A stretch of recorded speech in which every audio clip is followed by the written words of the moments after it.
अब अगर ये मोदी जी का और निर्मला सीतारमण का बजट है तो आपके कुछ अनुमान सही निकलेंगे, कुछ गलत, और आपको चौंकाएंगे। इस बजट में चौंकाने वाली बात एक तो ये है कि ये बजट अभी तक के बजट की तुलना में काफ़ी मैच्योर और थोड़ा ट्रांसपेरेंट है।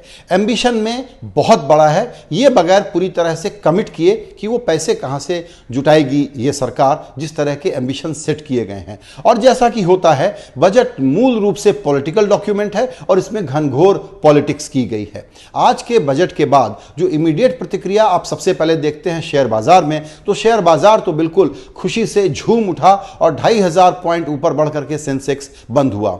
चैनल्स पर बैठ करके जो corporate leaders, business leaders number देते हैं, उन्होंने जाहिर है कि 10 में से 8 के आसपास का एवरेज नंबर इस बजट को दिया है, क्योंकि यह बजट एक तरह का स्विंग बजट है, एक तरह का इसमें गैम्बल है, एक तरह की बोल्डनेस है। इसकी चर्चा हम आपको समझाने की कोशिश करते हैं।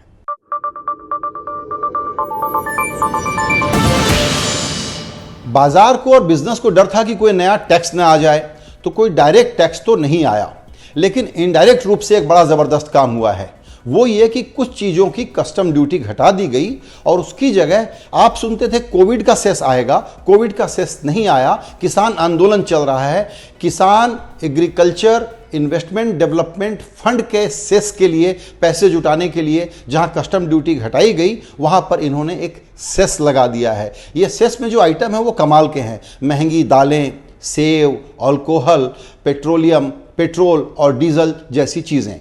सरकार ये कहती है, वित्त मंत्री ने यह सफाई दी है कि इससे कंज्यूमर पर कोई फर्क नहीं पड़ेगा, लेकिन ये इनडायरेक्ट टैक्स आज या कल जो कंपनियां बनाती हैं सामान या जो उत्पादन करता है, वो आपको पास ऑन तो करेगा ही करेगा। तो विशेषज्ञों की चेतावनी ये है कि ये एक्सपांशनरी बजट है और आने वाले दिनों में जब महंगाई को पास ऑन किया जाएगा, इन खर्चों को या तो एब्जॉर्ब करें या आगे आप पास ऑन करें, तो चीज़ों के दाम बढ़ेंगे। और आज से कुछ महीनों के बाद, जैसे हम अभी ग्रोथ की और मंदी की और इकोनॉमी के सिकुड़न की बात करते थे, आने वाले महीनों में इन्फ्लेशन चर्चा का एक बड़ा विषय बनने जा रहा है।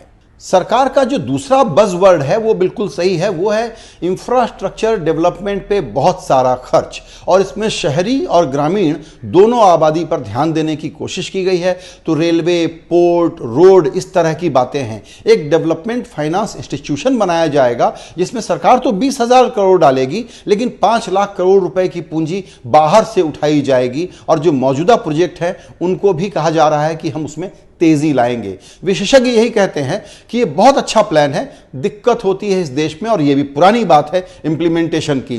तो अगर यह इंप्लीमेंटेशन ना हुआ तो सरकार का यह जो दावा है कि हम इनके जरिए जॉब क्रिएट कर लेंगे और जल्दी से जॉब क्रिएट कर लेंगे, यह थोड़ा सा सवालिया निशान लगाता है। कंस्ट्रक्शन एक्टिविटी जल्दी से अगर पिकअप करती है तो नौकरियां जल्दी क्रिएट होती हैं, यह बात सही है। लेकिन जिस प्रकार के एम्बिशियस प्लान बनाए गए हैं जिसमें प्राइवेट सेक्टर अभी तक इन्वेस्ट नहीं कर रहा था, उनको कैसे इंसेंटिवाइज किया जाएगा, ये इंफ्रास्ट्रक्चर प्रोजेक्ट किस तरह के लोगों को मिलेंगे, ये अभी एक शुरुआत की कहानी है, आगे चल के पता चलेगा। बैंकिंग सेक्टर की सफाई के लिए भी एक बैड बैंक नहीं कहा गया है, लेकिन एक asset management company, asset reconstruction company के तौर पर सरकारी बैंकों की खराब बैलेंस शीट को ठीक करने का बोझा ये अपने ऊपर ले लेंगे। अब उस एसेट को बेचें, बंद करें, जो भी करना हो, लेकिन बैंकों की बैलेंस शीट आगे चलते हुए साफ सुथरी दिखाने की कोशिश की जाएगी। हमने कहा इसमें घनघोर पॉलिटिक्स है, तो एक तो हमने ये बताया कि हम सोचते थे कि कोविड कीवर्ड बनेगा, उसकी जगह किसान कीवर्ड बना है। अब ये भी कहा गया है कि एमएसपी बढ़ाएंगे, ये भी कहा गया है कि एपीएमसी को मजबूत करने के लिए भी पैसे देंगे और एग्रीकल्चर पर पूरा ध्यान दिया जाएगा। जाहिर है कि इस आंदोलन से निपटना इस सरकार की एक बड़ी प्रायोरिटी है, इसलिए ये सारी बातें कही जा रही हैं।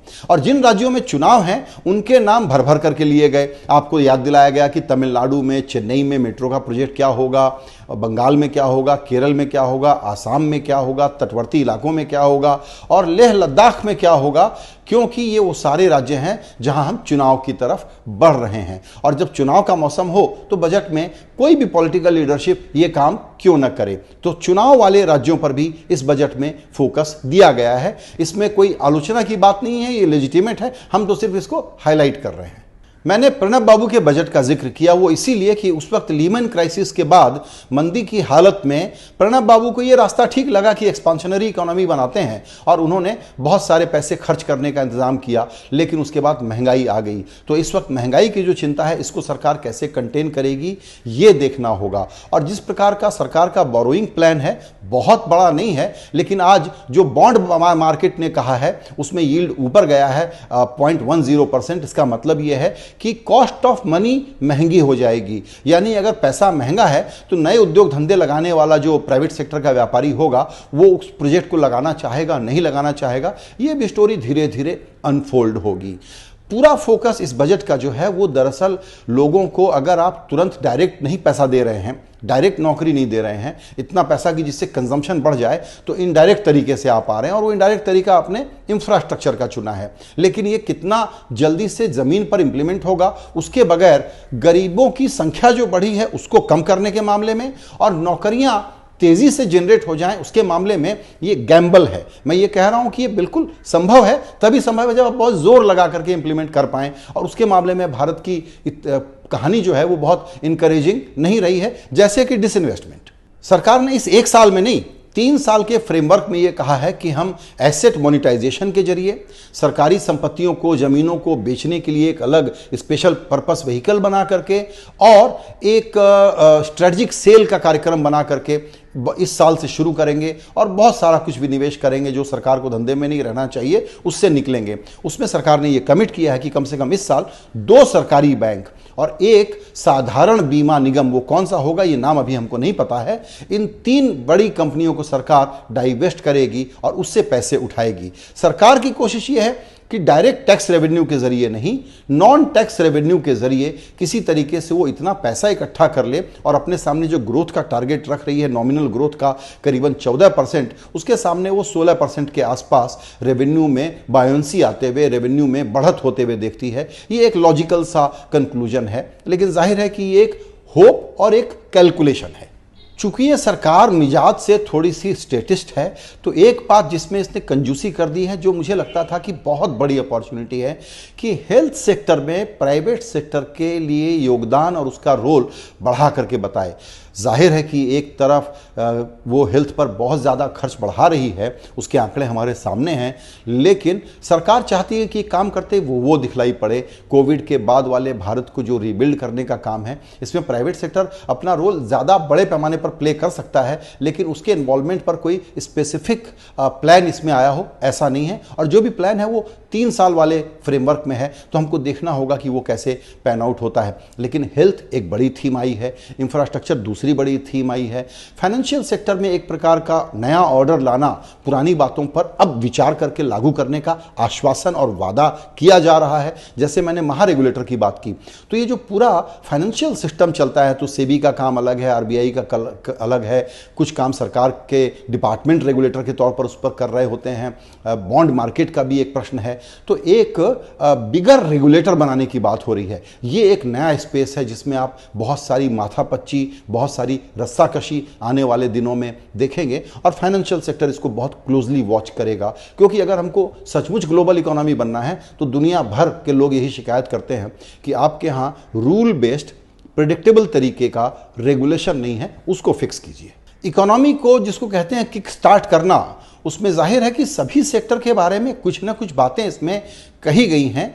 जैसे कि एक बड़ा काम हमको लगता है वो ये है स्क्रैपेज पॉलिसी, यानी 20 साल पुराने पैसेंजर व्हीकल और 15 साल पुराने कमर्शियल व्हीकल को अब आपको रोड से हटाना होगा। लाखों ऐसे व्हीकल सड़क पर पड़े हुए हैं, क्योंकि आपको पर्यावरण को अगर सुरक्षित करना है तो या तो उस पर बहुत भारी टैक्स लगेगा। तो जब ऐसे वाहन बाजार से हटेंगे तो नए वाहन आएंगे, तो जाहिर है कि ऑटो और ऑटो इंसिलरी इंडस्ट्री को एक बढ़त मिलेगी। इस प्रकार के कई कदम हैं जिनकी खबरें आप आने वाले दिनों में उसका डिटेल पढ़ेंगे, सुनेंगे। हम भी डिटेल में आपको कुछ और बताने की कोशिश करेंगे। लेकिन इसमें जो एक जो बात अभी जिसको कहते हैं फाइन प्रिंट में क्या निकल करके आ रहा है, एक इंटरेस्टिंग बात निकल करके आ रही है कि जो बाहर के लोग एफपीआई जो भारत में पैसा लगाते हैं, उनके लिए जिनसे हमारी टैक्स ट्रीटी है, जिनसे ये कहा गया है कि लोवर्ड ट्रीटी पर हम उनसे डिविडेंड पर टैक्स तय करेंगे, यानी कि कुछ मामले में ये टैक्स जीरो होगा, कुछ मामले में बहुत ही मामूली टैक्स होगा। अब ये एक नई राह खोलता है, इसका अभी समझने की कोशिश कर रहे हैं एक्सपर्ट लोग, और जाहिर है कि इस कमेंट्री पर हमको नज़र रखनी होगी कि ये फंड फ्लो को भारत में लाने के लिए प्रेरित करेगा या इसमें कुछ सहूलियत रहेगी बाहर वालों को और जो सहूलियत यहाँ के निवेशकों को नहीं मिलेगी। और एक जो सबसे बड़ी बात हम इसमें देखते हैं वो देखते हैं एक महा रेगुलेटर जिसकी चर्चा पहले हो रही थी, उसको बनाने की बात। आखिर में एक बात का जिक्र बहुत ज़रूरी है, पिछले कई वर्षों में हमने ये बातें कही हैं कि फाइनेंस मिनिस्ट्री, मोदी जी के आइडियाज़ बहुत अच्छे हैं लेकिन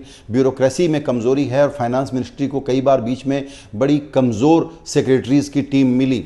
इस बार एक अच्छी बात यह है कि यहाँ के जो सेक्रेटरीज़ की टीम है वो वेटरन्स हैं, उन्होंने बहुत सारे लोगों के आइडियाज़ को सुना है और उसमें से जो पॉलिटिकली पैलेटेबल है उसको लागू करने की कोशिश इसमें की गई है। और ये एक ध्यान देने की बात है क्योंकि इससे आपको ये पता लगता है कि इंटेंट है कि इन चीज़ों को करना है। अब उसकी स्पीड और इफिकेसी और मॉनिटरिंग, ये तो भारत का एक शाश्वत प्रश्न है, उस पर क्या कमेंट किया जाए। जो सबसे इंपॉर्टेंट बात है वो यही है कि इसमें बड़े अरमान हैं, इम्प्लीमेंटेशन पर नज़र रखने की ज़रूरत है।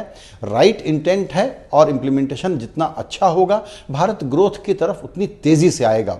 लेकिन क्या गरीबी, गैर बराबरी और जॉबलेसनेस के प्रॉब्लम को अटैक करने के लिए डायरेक्ट इंटरवेंशन है? मैं कहूँगा इनडायरेक्ट इंटरवेंशन है। इंटेंट है, वो कहते हैं करेंगे, लेकिन ये इनडायरेक्ट तरीकों से है कि इकोनॉमी चलेगी, लोग काम करेंगे, तब अपने आप ये हो जाएगा। तो कोविड के बाद के हिंदुस्तान की ये 3 बड़ी चेतावनियाँ या 3 बड़ी चुनौतियाँ, गरीबी, विषमता और बेरोजगारी, इस पर हमको नज़र रखनी होगी कि ये बजट दरअसल कैसे इम्पैक्ट करने जा रहा है। ब्रेकिंग व्यूज़ में आज के लिए इतना ही। हमें यहाँ ज़रूर बताइएगा कि आपको हमारा ये ब्रेकिंग व्यूज़ कैसा लगा। आप कमेंट सेक्शन में जाके अपने डिटेल्ड कमेंट दे सकते हैं, हमको शेयर कीजिए, लाइक कीजिए और सब्सक्राइब कीजिए। नमस्कार।